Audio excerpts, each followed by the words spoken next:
well, why can't you guys just all get along? I'm like, mother, you did this. You made this problem because you couldn't keep it in your pants.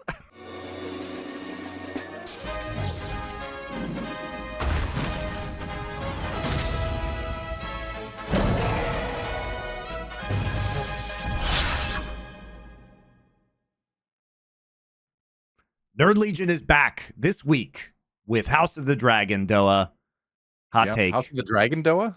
Yep. Wow. That sounds You're a dragon, really DoA. exciting, actually. House of the Dragon, comma, DoA. Yeah, I mean, all the dragons' names sound like prescription drugs. So I'll be like Retaxis. That sounds like also a dragon name and also a prescription drug, which is, I think when George R. R. Martin was doing this, you know, he's kind of getting up in age, and he was looking it through his medicine cabinet, and he's like, that's a dragon name, that's a dragon name, that's a dragon name. I'm pretty sure that's where they came from. Ask your doctor if Vagar is right for you. Yeah. Vagar, Aemond's performance-enhancing dragon. It really did. I mean, he must have taken like multiple performance. That guy he got big in the time jump. In season 1, I was like, holy cow, they swapped sizes. Him and his brother. But wow. We're talking about anyway, House of the Dragon. Hot take. I think this show is better than Game of Thrones so far. Oh, well, okay. So when you say, and I think we should establish some ground rules about talking about Game of Thrones, because when we talk about Game of Thrones being good, we are clearly talking about like the first 5, maybe part of season 6, and we're not including anything after that, because obviously not anything after season 5. Exactly. So when we talk about Game of Thrones being good, that just throw out the stuff we all know is bad. Obviously, we're not referring to that part of Game of Thrones. Those seasons are not included in the good, of that show. But saying that this show is already better than the best of Game of Thrones, that's a bold statement. It is. TikTok. It is. And I fully believe it, and I will explain why. And here's the thing, DoA. I actually hadn't seen I had seen the first 2 episodes of House of the Dragon when it came out. Then I just stopped. And then I watched all of season 1 and the first 2 episodes of season 2 in preparation for recording this show. And I was kicking myself because this show is actually really good, and I should have watched it sooner. And I do believe in the same way. So I also believe that Deep Space Nine is considerably better than Next Generation in Star Trek, which is another opinion. Okay. If you say so. It is significantly better.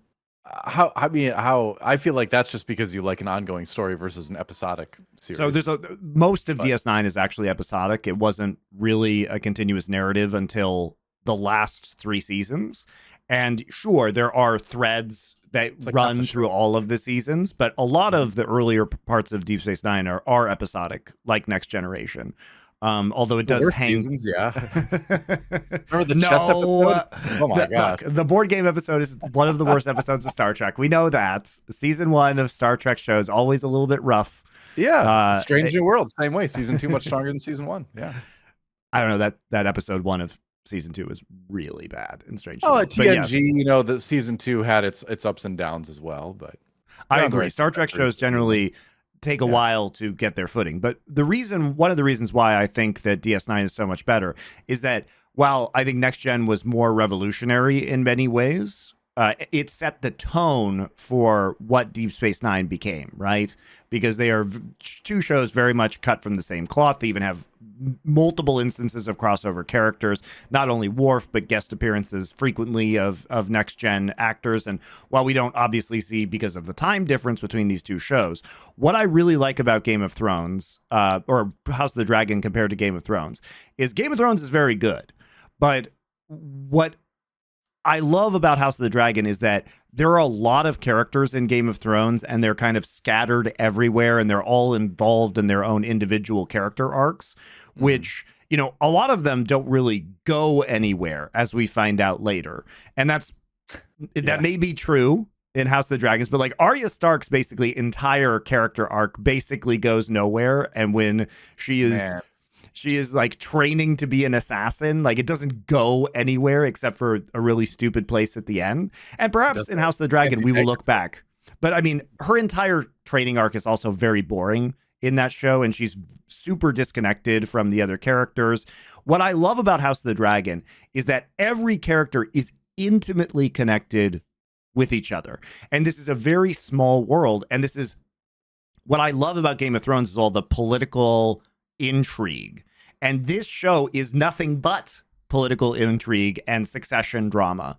And so I find that this story, like Deep Space Nine, is much more tightly wound and focused than the broad strokes of Game of Thrones and House of the Dragon. And this also goes, I don't like open world games. So for me, House of the Dragon is a very focused, tight storyline, and Game of Thrones is Skyrim. And I famously hate Skyrim. Yeah. And I love Skyrim. And I think your argument is sound, but I think it does come down to a lot of personal preference too, because I'm kind of the opposite, where I like open world. I like the earlier seasons of Game of Thrones because it is so epic in scope and in scale, and you do have multiple groups of characters and multiple storylines going on in different parts of the world, and how do those all come together eventually? And although that wasn't satisfying in the end in Game of Thrones, I like that type of thing much more than, you know, something that feels much smaller. That's not to say that I don't enjoy it at all. I just kind of prefer the bigger scope, epic fantasy kind of stuff. So, you know, leading off with this series, season 1, like, I appreciate it. And I didn't like it very much the first time I went through it, but I think that's because I wanted it to be a better Game of Thrones, basically, in that I wanted it to be a better version, not in your way, but in my way, right? Where it did have this epic scope and all that, that was, you know, world spanning and all that. And it is very contained to, you know, a few little places. And so, and then the other thing that I wasn't a big fan of on my first watch through was that I felt like I couldn't find anyone to really root for that much. You know, you'd find kind of reasons to root for a character, and then they do something where you're like, well, I don't like that character. Who are you rooting for in Game of Thrones? In Game of Thrones, I think well, Game of Thrones ended up having it's so hard to talk about Game of Thrones because the last few seasons just kind of completely ruin it, right? Where it's like, it feels it feels like somebody totally different wrote the ending. Huh. Well, but I think the thing is, in Game of Thrones, there are large stretches of useless things that you don't care about. I mean, basically all of Daenerys, between when she gets the dragons, when she's married to Khal Drogo, and then when she comes back to Westeros, is completely useless. But that argument is invalid, because I'm not talking about specifically like the things in Game of Thrones. I'm talking about the type of scope that show had. But you can apply that to a whole bunch. My point is that a lot of the scope that you liked was boring. Right. Well, it's like Daenerys is like in a city, like freeing the slaves, and you're like, who cares? Or Arya Stark is like training to be assassin, and you're like, who cares? You know, and the payoff doesn't work in the end. Well, just because the payoff was bad doesn't mean the setup was bad, right? I mean, they had good setups for a lot of these things, and then they completely botched it at the ending. Where the ending being the last, you know, again, 3 seasons, and I don't know. I would caution you to get too excited about a TV show set in the Game of Thrones, the Westeros universe. We're only beginning season 2. We got a lot of room for things to go horribly wrong. Don't worry. Here's why I'm more encouraged by that. In this case, the storyline is already done for this, right? This came from a book that George R. R. Martin wrote in 2018 called Fire and Blood, which was basically an in-character account of a historian talking about the Targaryen dynasty. And George R. R. Martin is working with the showrunners on this show in order to properly tell the story, but they're not going to be writing the end of this one, DoA, because that's already been written, right? That is so. Nice. The broad strokes are done. The broad strokes are done. And not only that, but this came significantly later in George R. R. Martin's writing career, where presumably he's tightened up his writing. It's, you know, he has a better sense of the world that he's built. And so I think this is honestly going super well. And if you want epic scope, DoA, the thing I will say is that it's definitely coming. It's definitely coming to this show. The all-out war the fights between the dragons, what you want is going to happen. But why this show is so effective is that it gives us the interpersonal relationships and the succession drama at a small scale in the first season, and is now appropriately ramping up in terms of epicness so that we have a good pacing and a good climax to this show.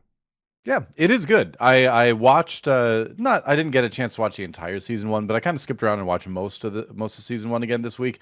And I did like it a lot more the second time when I was coming into it kind of fresh, where my take on season 1 before was like everyone is the same character but with a different skin, like it's a video game or something, where it's like just the same character, different skins, because they're all, when it comes down to it, they all just kind of want power, and they're all just willing to do horrible things to get power, and like, oh, I just want more power, that's all.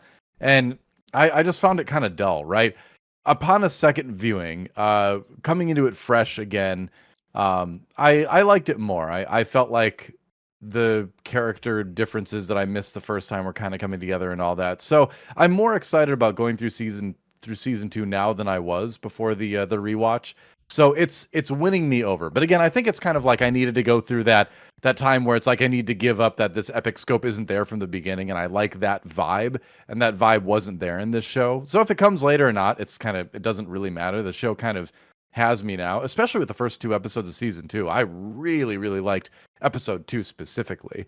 It was extremely good, and so I'm hooked with this one now. Like I'm very into it at this point. But season 1, I'm kind of surprised because I usually don't change my opinions on shows like this, but season 1 did kind of win me over in my second 80%, we'll say, watch through. So yeah, we'll see where it goes, I guess. Like I said, it's yeah, just because the book is finished doesn't mean they can't mess it up. But at least we are in a better spot this time. On the note of that book too, I've heard very wildly different. I haven't read it. I don't think you've read it. I haven't read it either, no. So I've talked to people who have read it. I went and read some reviews of the book to get kind of some opinions on that because I wanted to be a little bit familiar with it coming into this.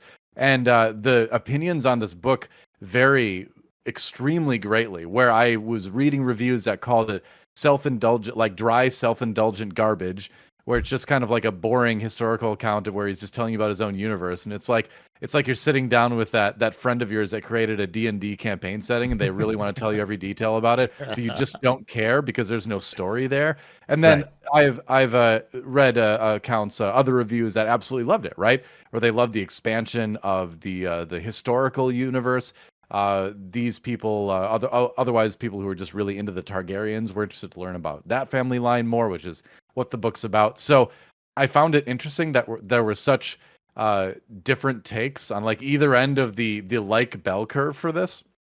So coming into this one, I think they're making a good choice of just taking a portion of that book and really fleshing it out. Because from what I understand, House of the Dragon is like the second half-ish or so of that history, you know, and they're kind of taking the account because it seems like the book, from what I understand, reads more like a historical account than like a novel per se, and they're really fleshing that out. And you know, Targaryen Civil War sounds like a good thing to do. And I think, like you said, I really do like that all the characters are very connected, and we do get a lot of very important interpersonal moments with the characters that we absolutely did get in Game of Thrones, but they were fewer and farther between. And you know, when it came time to do the, you know, Avengers level event at the end where everyone comes together, it just did not work at all, you know. So this show at least will hopefully not have to deal with that. Yeah, and what I liked about season 1 a lot is that we got to see, basically, for those of you who don't know, the show starts with a certain group of actors, then it jumps forward 10 years, then it jumps forward another 6 years, and that's where we're at right now. So we're basically 16 years after the start of episode 1. And what I really loved about that was that it showed these crucial moments, you know, these snapshots in time, which gave you the full picture of these characters' relationships and the succession crisis, right? And as somebody, DoA, who is a massive fan of the game Crusader Kings, I love this feudalism drama of, oh man, Viserys, he really messed up. He really messed up his succession by going and marrying again and then having more kids. So now you have multiple people with viable claims on the throne. Because at the end, we have to remember, this is presented as a Rhaenyra versus Aegon drama. But there are also, I mean, Daemon still has technically a claim on the throne. Rhaenys technically still has a claim on the throne, right? So you get so many different viewpoints and people trying to fall in line in different sides of this civil war, and they all have their own goals and their personalities and their likes and dislikes of other people and their competencies and incompetencies a lot of the time, which is what drives the drama of the show. But it is really well done. It's very well acted. And we get super interesting personalities. And I've heard people say some wild stuff like, oh, there aren't as many interesting people in this show or interesting characters. There is no Lord Baelish or there is no Tyrion, right? And I disagree because I think some of the characters in the show are extremely interesting and are acted very well. If you look at Daemon, for example, I think Matt Smith is just absolutely smashing that role. You sought greatness but shrank from spilling blood to achieve it, and I see you will suffer the same fate. You struck down a child. It was a mistake. Oh, he's just a fantastic actor in general. If you've seen The Crown, obviously you know that he's a great actor, right? They've got a lot of really, really strong actors and actresses in here, and on the topic of people looking for facsimiles of the characters in Game of Thrones they liked. I feel like I subconsciously fell into that trap as well. Again, like I think a lot of people who didn't like the first season that much may have kind of fall into that where they didn't really know they were looking for like another Game of Thrones type thing, and then they were, and they're like, well, yeah, I'm not seeing those characters I liked back in that, and they didn't really take the time, because I do think this is a show you have to pay better attention to than Game of Thrones to really get the most out of it. This is not like a second screen show like Secret Invasion that we've talked about before, right? This isn't a show you just pop on the other monitor and have on in the background while you do other things. Like, you do have to pay attention to the show and pay attention to all of the dialogue to really get the most out of it.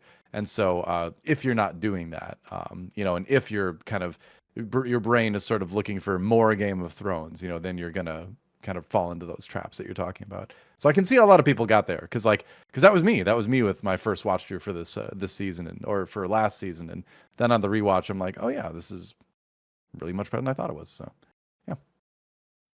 Well, anyway, on the topic of the time skips, that is it's something where it does get a little bit, and when I say you have to pay attention to the show, you really do, because not only do we have the time skips, and those can be a little bit disorienting if you don't know they're coming. They don't really. I like that they don't throw it in your face where it's like 10 years later. I don't think they do that if I remember right. But there's other things like multiple sets of twins, multiple people named the same thing. So multiple people named the names of characters from Game of Thrones.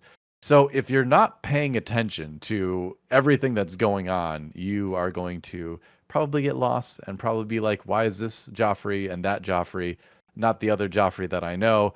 And then you've got twins named Eric and Arik, and they both look the same. And then you have other twins as well. You've got the Lannister twins. Yeah. So you've got I'm like, George, what are you doing to me here, man? You have so many people. You have so many of the same names that are recycled also from the original Game of Thrones, right? Because they're family names. They're not the Valerians, but they are. Well, they're Valerians, but their last name is Valerian, and but not to be confused with Targaryens, who are also Valerians, but not Valerians. And then you get Rhaenyra, rheumatoid arthritis. You've got the names are all very similar, and it does make it tough. All right, I know I'm not the only one to have a little bit of trouble keeping track of everybody.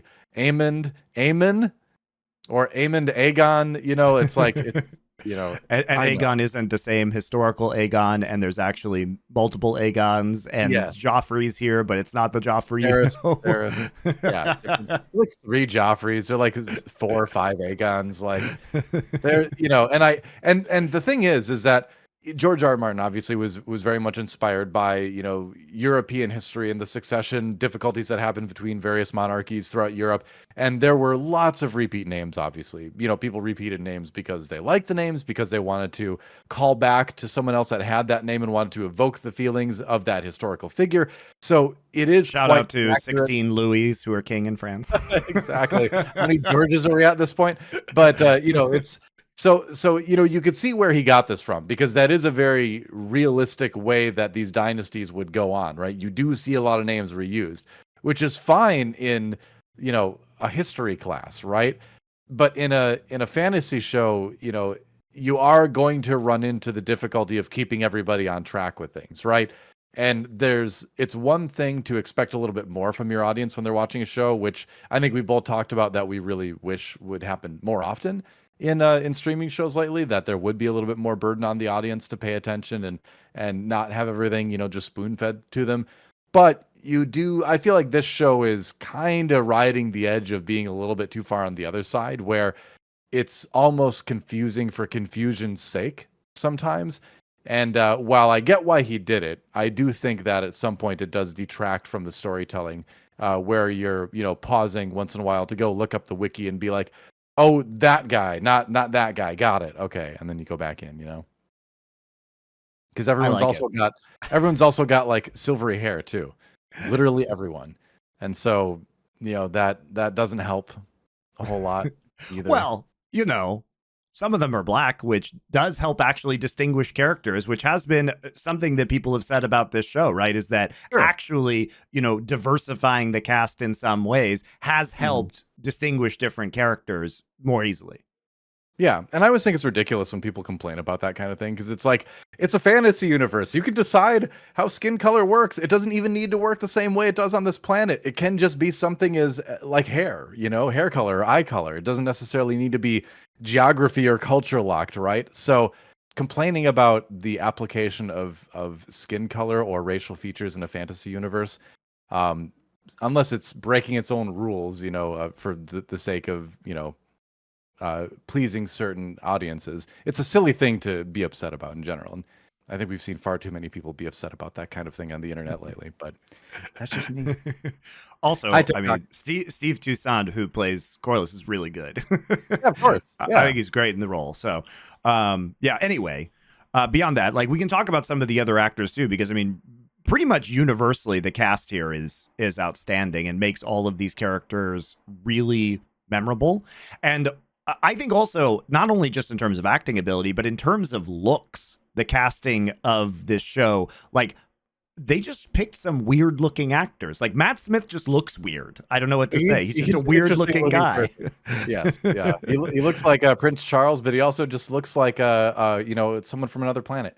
Yeah, but Ewan Mitchell, who plays Aemond Targaryen, I don't know how they found a man who looks that pointy, but he is really memorable in this role. No kidding. He is my favorite looking character in this show, because he just has this very sinister aura about him, and then the fact that he's got the eye patch, but he's always got this like kind of smile going on, even in the most gruesome situations, like.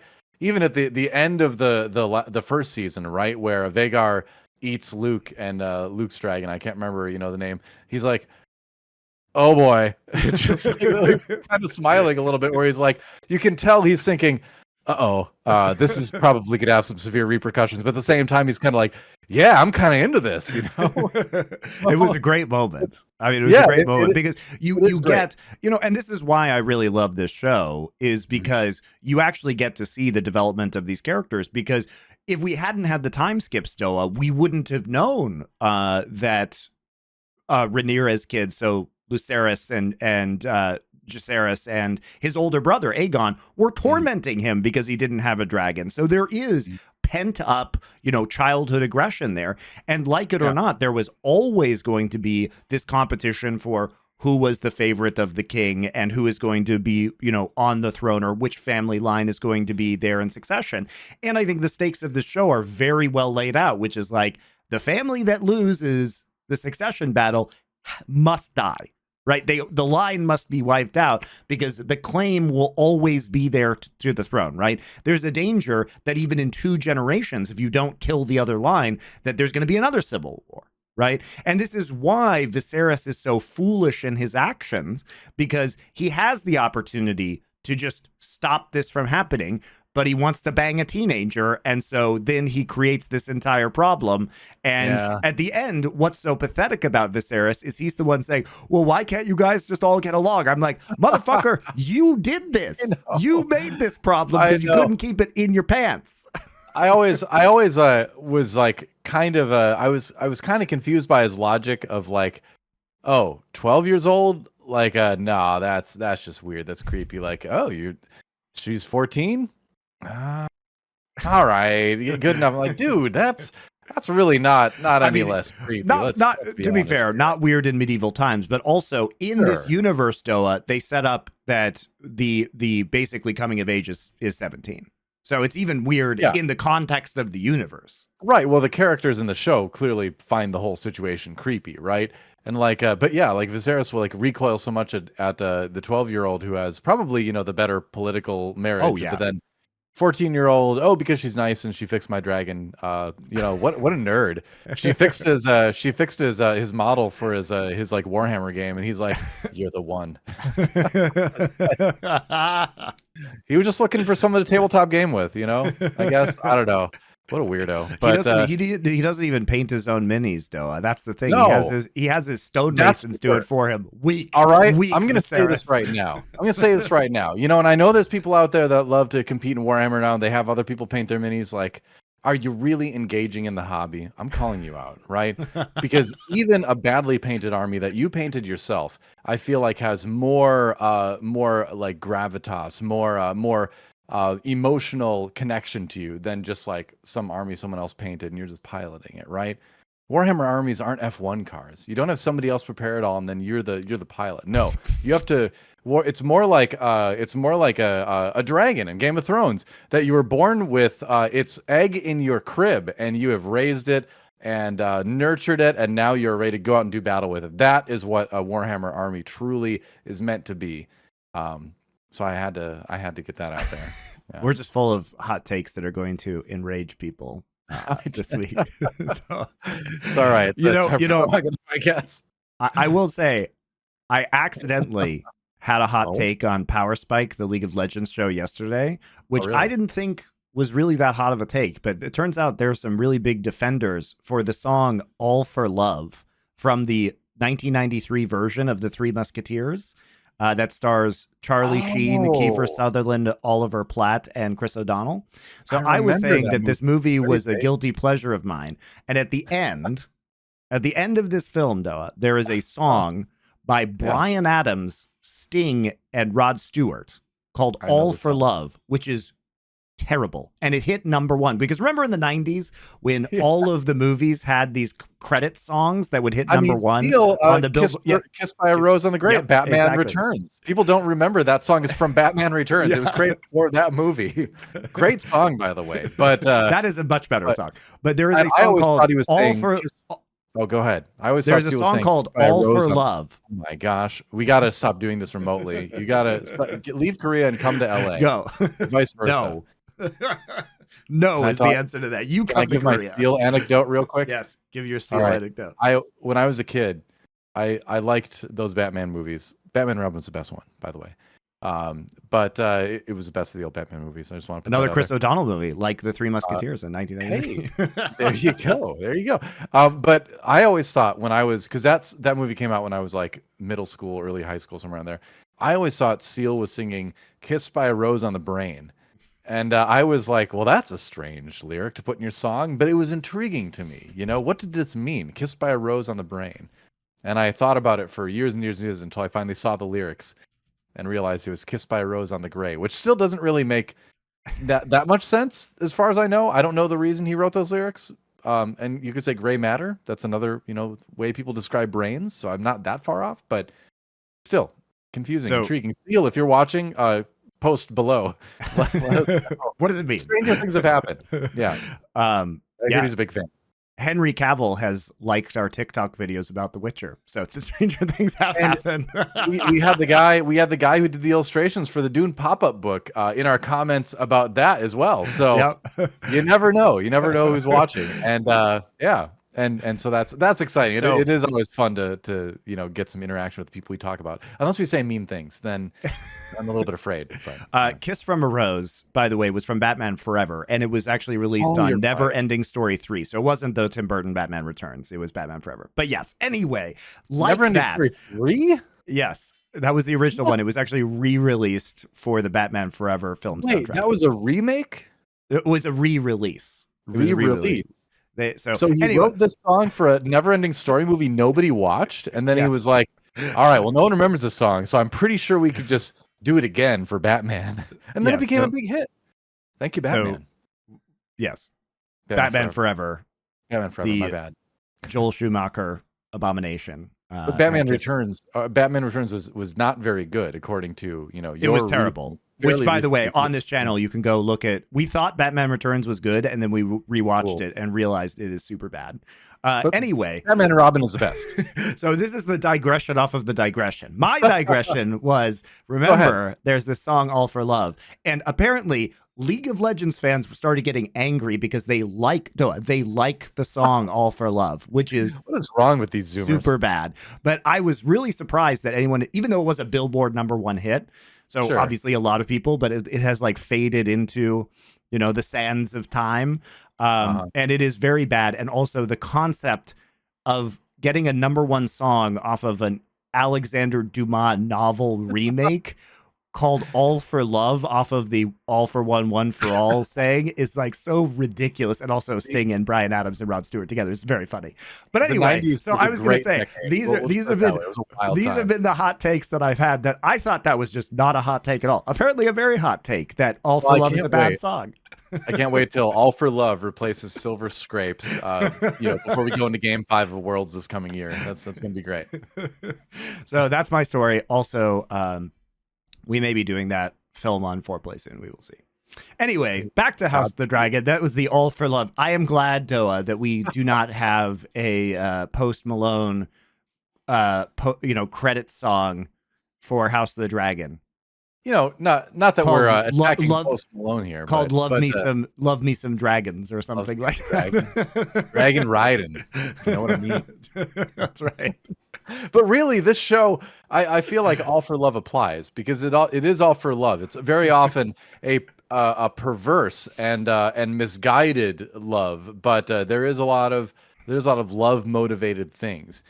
We have, of course, Sir Criston Cole, the horniest Kingsguard of all time, who's just out there hooking up with everybody now and feeling bad about it. But you got to do what you got to do, I guess. And what I love about this show, too, is that, so you guys have to understand, Tywin Lannister is my favorite Game of Thrones character. Of course. Partially because of Charles Dance's amazing performance, but also because he was the only not dumb character in the entirety of Game of Thrones. He actually knew what was going on. He played the political game super well. And so that's my core enjoyment around the Game of Thrones concept is the court intrigue, is the politicking. And that's where we get so much from this show. But this show doesn't have a smart character. Maybe Rhaenyra in the end, like Rhaenyra's getting smarter. But what I love about Rhaenyra's character arc is that she is realizing, especially as we get into the first 2 episodes of this season, who she can and can't trust and what her responsibilities and duties are, to the degree that Daemon executes a really stupid assassination attempt that had basically no chance of working because his dumbass plan is, I'm just going to go to King's Landing and hire 2 random thugs to go into the palace. And I'm just going to trust that they are going to kill the right person, which obviously backfires horrifically. And what I loved after that was the council scene at Dragonstone where they realize that they had killed the wrong person, that they had killed Aegon's son, right? Instead, the child. And she's saying, no. I didn't order this. I'm not responsible for this. Retribution. Are you suggesting, Sir Alfred, that my grief drove me to order the decapitation of a child? I merely thought, perhaps, An action taken in haste. Mind yourself. And then you have the dawning realization that she is responsible for it. She both did not order it and is ultimately responsible because Daemon is her husband and is part of the political alliance that legitimizes her claim.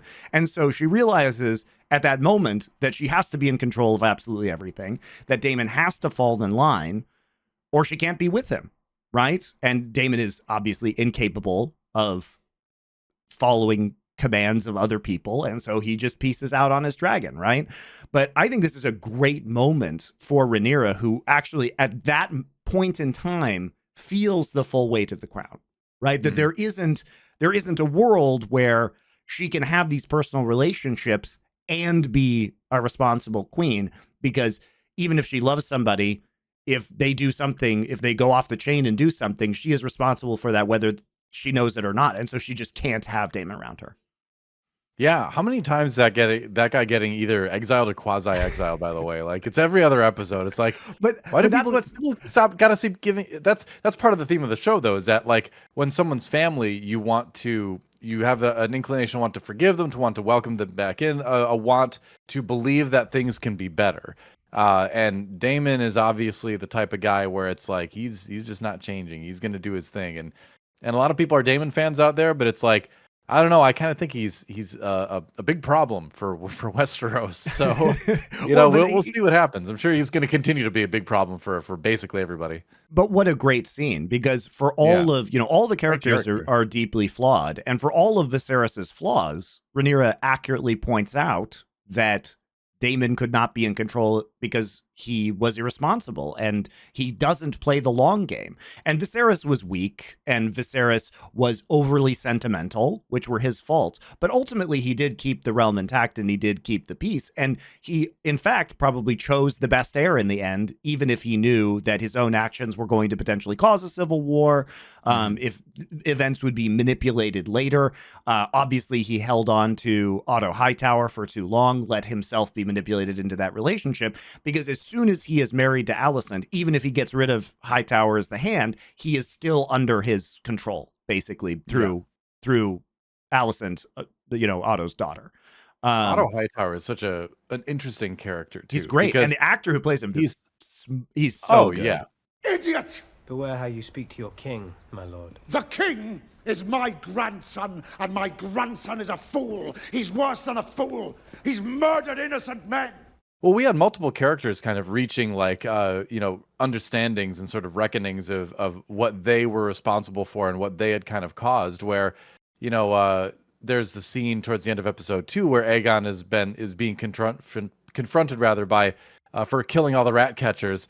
Right after they did the big funeral procession to get all the public on their side, he kills all the rat catchers and takes it all back away again. And then Criston Cole is there, and they're like, "Oh yeah, we also had this great idea to send the other twin to disguise himself as his twin to go try to kill Rhaenyra." Yeah, and Otto's like, "Oh, these idiots!" But then he has this realization, and you can tell that of two things. One, that Viserys, who he constantly worked to outmaneuver and undermine, really did keep the realm together, because at the end of the day, he wanted peace, and he was genuinely a swell, a swell guy in that he preferred peace to violence, right?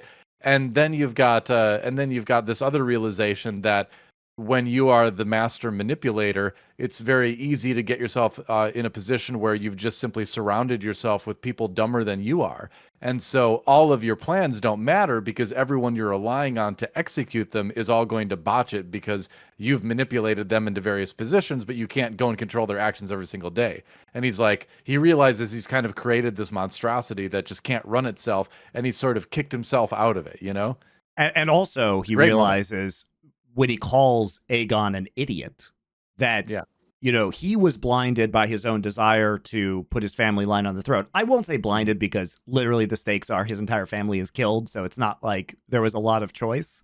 But, he realizes that, hey, maybe there was a reason why Viserys didn't want Aegon on the throne and kept Rhaenyra in that position, and never said, we're changing the line of succession. My heir is Aegon instead of Rhaenyra, even though, as they point out multiple times, that would definitely be more, selecting a male heir is the custom. And there is a precedent that was set with Rhaenys and Viserys that there was not going to be a female heir, right? That was the whole Great Council at the start of the show that set up Viserys taking that heir in the first place. So, I mean, all of this just comes around and is so well laid out. And the pacing of this show is absolutely amazing. And the level of detail on this intrigue is just crazy, right? And the back and forth is so interesting. I mean, you have Criston Cole, who is just screwing every queen, every princess. Yeah, but he's also a great character. He's a great fall from grace character, right? Because he starts out with these very altruistic tendencies, and then one slip, basically, that one night, right, where Rhaenyra comes back from the hangout at the brothel with Daemon, and things are awkward and weird there, and then she's like, oh, wait a second, I'd rather do this. And then he, that moment of weakness starts him on this path of like, well, now I've betrayed my oaths. So now I'm doing all this other stuff. And so now I have to in episode 2 of this, he's the one who sends Arik after his twin to go do it, even though it's clearly certain death and it's clearly not going to work out. But he's kind of doing it as sort of, well, it's a suicide mission, basically. Exactly. He's trying to do it to get himself out of the trouble that he's caused for himself too, so he's falling farther and farther, away from his own ideals. And you can tell that's creating a big inner conflict. He was about to do himself in season 1 before Alicent stopped him, right? So you can tell he's got this like great inner turmoil, but he just keeps falling farther and farther away from, who he saw himself as and maybe wanted to be earlier in his life, so it's a great, fall from grace character, like I said, and it'll be interesting to see where he ends up, right? So all these characters are having very interesting arcs. I thought episode 2 was just so good. Like Tom Glyn Carney, who plays Aegon, just completely crushed it because it's hard to do rage and anger right in a show that doesn't sound corny, and he did it in a way that was utterly believable, right? Because he has a tough role where he has to stride the line between being an entitled, whiny brat, essentially, who's now feeling real adult just. I mean, he doesn't want to be trauma. Queen. He doesn't want to be king. Right. He's straight obsessed. Right, and he's being pushed different ways, right? But now it's like that sort of childhood whininess and all that is changed into like real, true adult trauma, and that his child was murdered, right? And now that real rage comes through, right? Not the whiny rage. And so we've kind of seen a bit of both. I think he does a great job of portraying each extremely well, and I think that's really hard to do. I'm not an actor, obviously. I've only played Mercy and Overwatch things once in a while and did Toyota commercials with you, but I'm not a real actor, right? But I feel like what that character is and what he's doing with that character is probably really difficult, and I think he's doing a fantastic job. So especially episode 2, like shout out to him, he crushed it. Who would do this save the bitch queen of bastards, the smug cunt of Dragonstone? There she sits across the bay on her rock, laughing at me. She's fucking laughing at me. Yeah. And that's what's so interesting too, is like when he puts Criston Cole in the hand of the king, right? He basically is now surrounding himself with sycophants, and for all his faults, Hightower is very smart. Hightower plays the long game. Hightower understands political intrigue. And the thing about Criston Cole is he's stupid, and he really only understands force. And we see that because obviously at the wedding, in the previous season where he kills Laenor's lover, right?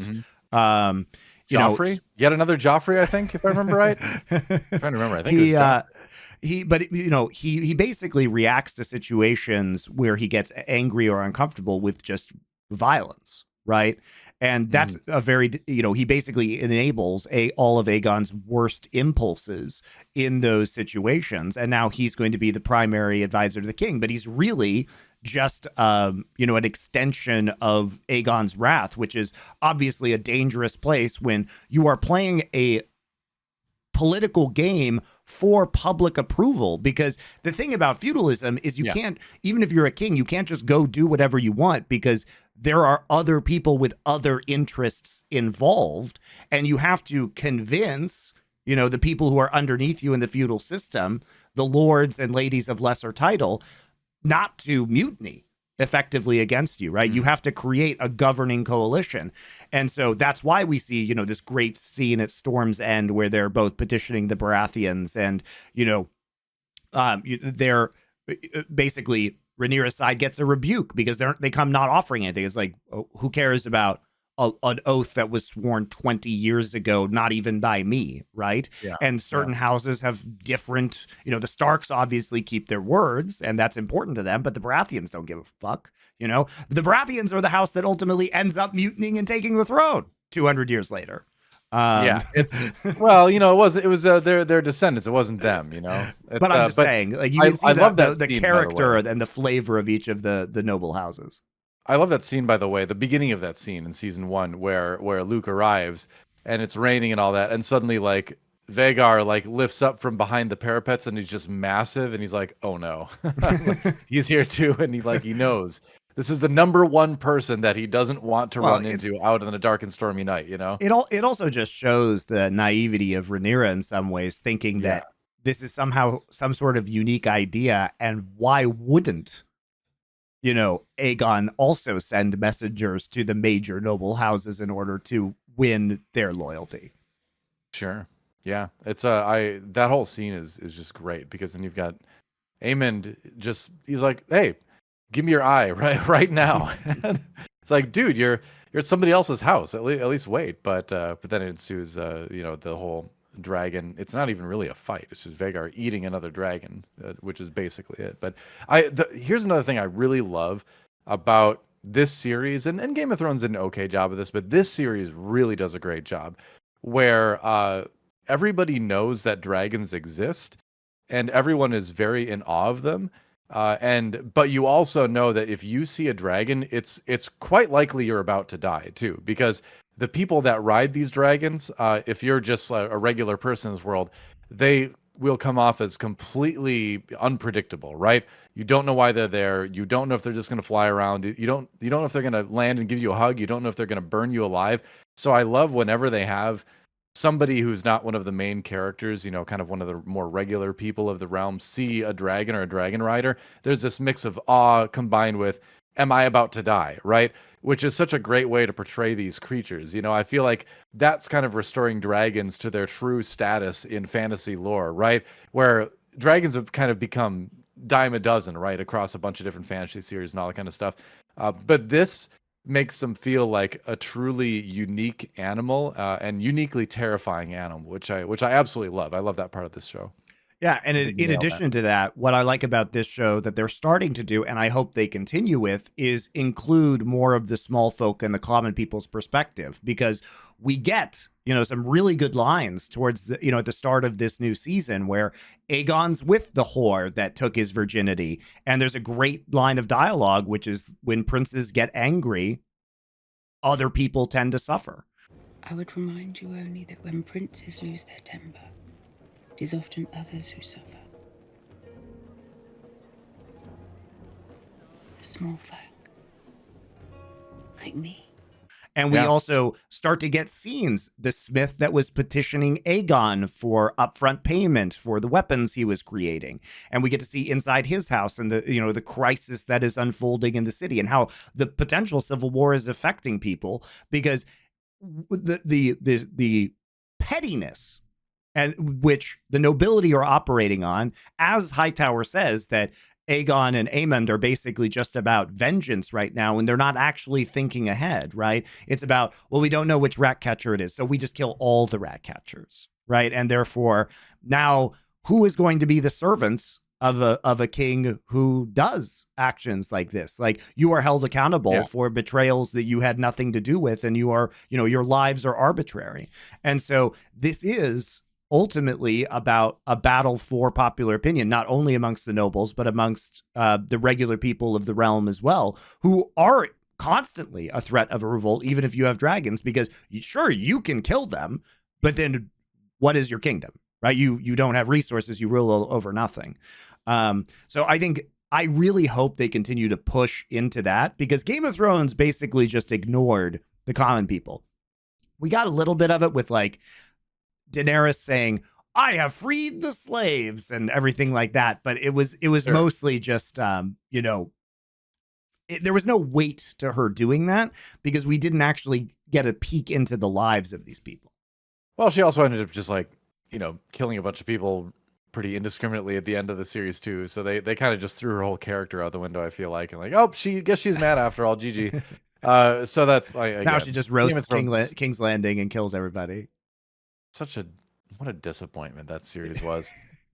I don't know what's more disappointing, the end of Game of Thrones or the Star Wars sequels. I'm not sure in terms of missed opportunities. But back to Game of Thrones, though, I do like that too, because ultimately, like the small folk, as they call them in the show, don't care at all about the political maneuvering, the claims people claim to have. They just want the nation to run well, and they just want food on the table, and they just want jobs that work, right? Which kind of goes for any nation, any time in human history, whether it's fantasy or real life, right?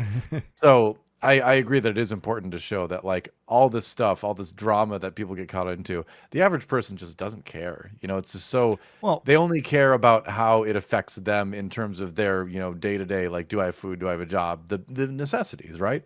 Well, it's also just messed up because, as we know from this show, they do a hasty coronation of Aegon, right? And the people know that there's a succession crisis, but they are like herded in to watch. And then guess what? Dragon bursts out of the floor and just kills a bunch of them for no reason. It's like, your lives are meaningless, right? You are here to bear witness to this event, and you might just randomly die because of a conflict between people that you don't even understand. Because none of those people knew that Rhaenys was being imprisoned within the Red Keep and that they were trying to win over her approval so that they had her and her dragon in order to fight in the future. All they know is they were forced to watch this coronation and bear witness to it in order to lend it legitimacy. And then a bunch of them were just killed.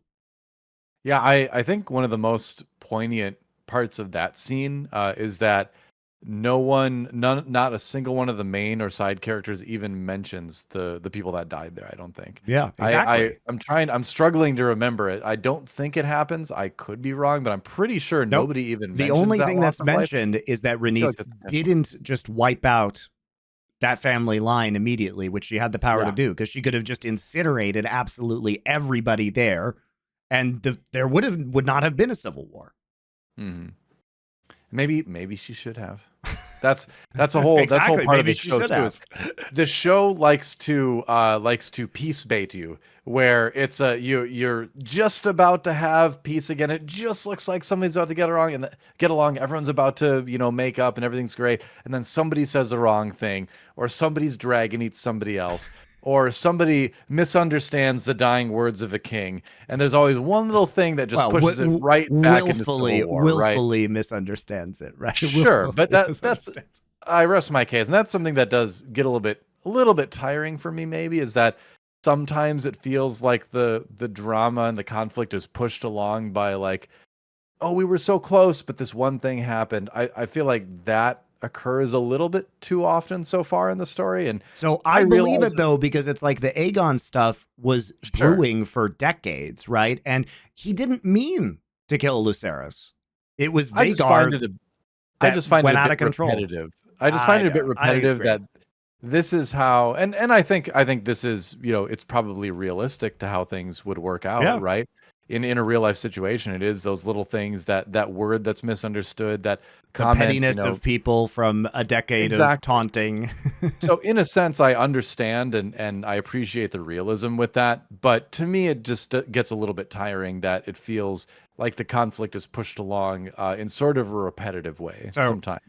And we're only at the beginning of season 2, so we'll see how it goes. But I feel like that's happened like 3 or 4 times already so far. So maybe it's just me, but I wish they could come up with, or I wish there would be more creative ways. I love it, and ways, right? It all seems so accidental sometimes. And again, I think that does speak to realism, but I find it a little bit repetitive. So I like this, and I'll compare it to another HBO show, which is Rome. And one of the things that what I love about Rome, for those of you who have seen it, is that you have these 2 Roman legionnaires, right? You have Lucius Vorenus and Titus Pullo, and you find out like They are actual historical people, but what they do in Rome that's so clever is they put them in all of these pivotal moments in history where you realize that history did not capture the fact that their inattention caused Caesar's assassination, right? And I think if you actually look at history... Spoiler alert. Yeah, spoiler alert, Caesar was stabbed to death in the Senate. Oh my yeah, gosh. no, it's What? crazy. I thought that only happened in Rebel Moon.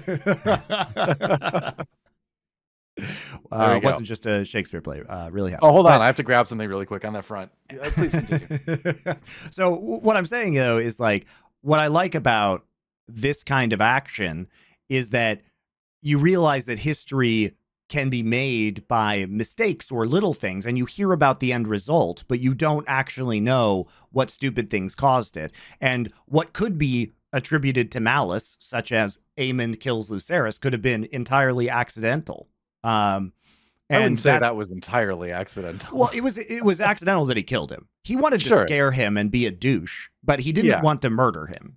Sure, he did. It was manslaughter. It was manslaughter. It was manslaughter. It was a very irresponsible act that led to the death of another person. It was manslaughter for sure. But on the Rebel Moon front, really quick, my brother Carl, friend of the show and relative of mine, sent me a Rebel Moon Gunner Funko Pop because he just knows how much I love those movies. So thanks. Why did they make these? Does anyone actually out there have like a full collection of this kind of thing where it's like, oh man, I love Funko Pops, and I gotta own all the Rebel Moon. I gotta Funko get, especially Pops, Gunner, who we Gunner. actually was such a lame character that we actually forgot he died. Oh, I just noticed something. It says collect them all on the back, and there's only 4 of them. There's Gunner, Milius. Do you remember her? Me neither. Jimmy with antlers. Jimmy with antlers specifically, not just regular Jimmy. Jimmy with antlers, and Tarek.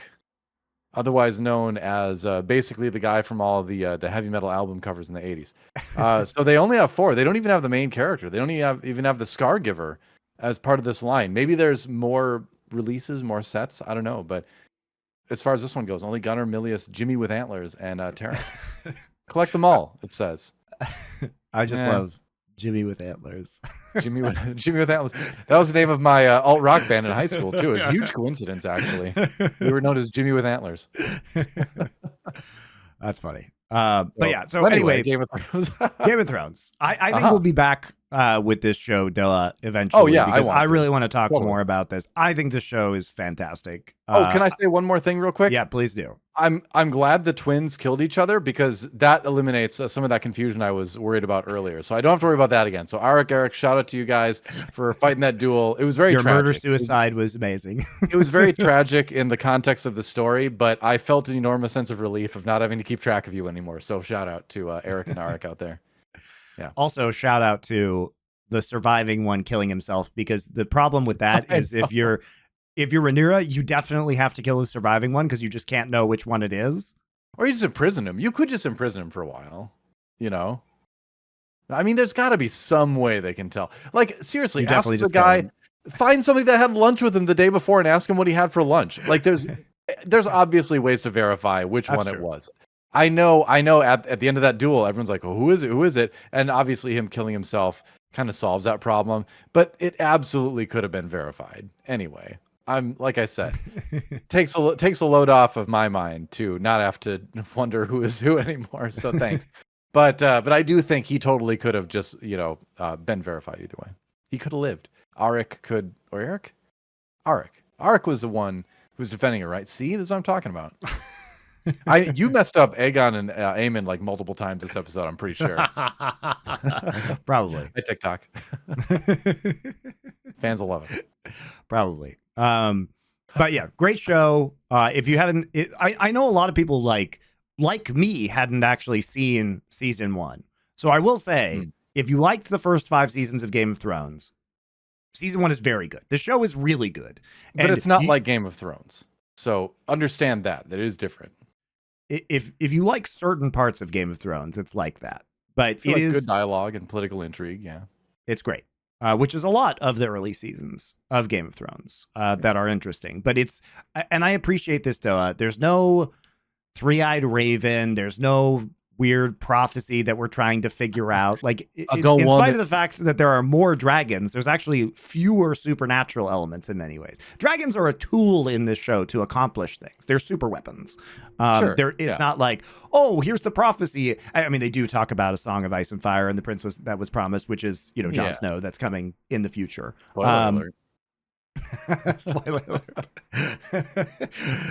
But I'm just grateful that there so far have been fewer magic, gobbledygook, and this is really just a show about people and feudal succession.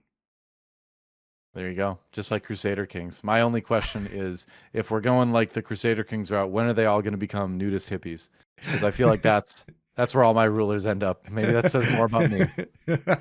DoA inevitably has people. What are they like? They convert to the Garden of Eden religion or whatever, where It's some sort of druid kind of naturalist kind of thing. Oh, yeah, okay. and then you show up at parties and it gets really awkward, but it's a fun time. It's fun. Those dialogue options are a good time.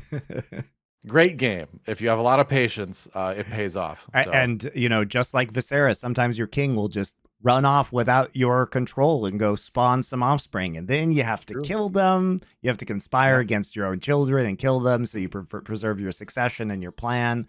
Otherwise, your empire just gets divided, as we're seeing right now. You have civil wars where then you have to convince your underlords basically to come and serve you instead of the rogue sibling that's on the throne currently. So it's great game. Right. So anyway, like Crusader Kings is a great game series. We'll be talking about that more in a future episode. Thanks for listening. All right, what are we doing? Do we know what we're doing next week yet? We may not. We will announce that. We were waiting to see if we wanted to double back on acolytes, which do we? Like, leave a comment and tell us you want us to talk more about the acolyte. Which we could. I mean, we can double back on all three of these series. We can go back to what we did towards the beginning of this show, where we were talking about multiple things. We could do episode that's Acolyte Boys and House of the Dragon.